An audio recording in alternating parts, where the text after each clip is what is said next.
प्रत्येकाच्या अंगणातील झाडावरती किंवा घराभोवती चिवचिवणाऱ्या चिमणीची मागणी. चिमणी काय म्हणतीये?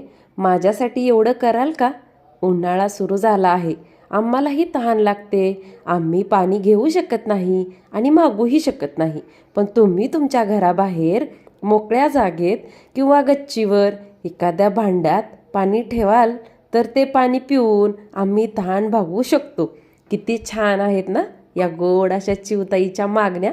तर कोण कोण पूर्ण करणार या व्हिडिओच्या माध्यमातून चिवताईच्या मागण्या?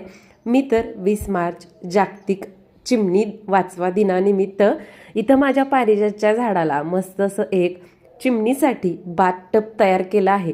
म्हणजे विकत आणलं ते 60 रुपयामध्ये, पण विकत आणायची सुद्धा काही गरज नाही. आपल्या संसारामध्ये कितीतरी अशा वस्तू असतात ना ज्या वापरात नसतात, त्यासुद्धा तुम्ही या चिमणीला पिण्यासाठी पाणी ठेवण्यासाठी किंवा तिला आंघोळीसाठी पाणी भरून ठेवण्यासाठी वापरू शकता. नंतर भेटू अशाच मोटिवेशनल मिनी व्लॉग सोबत.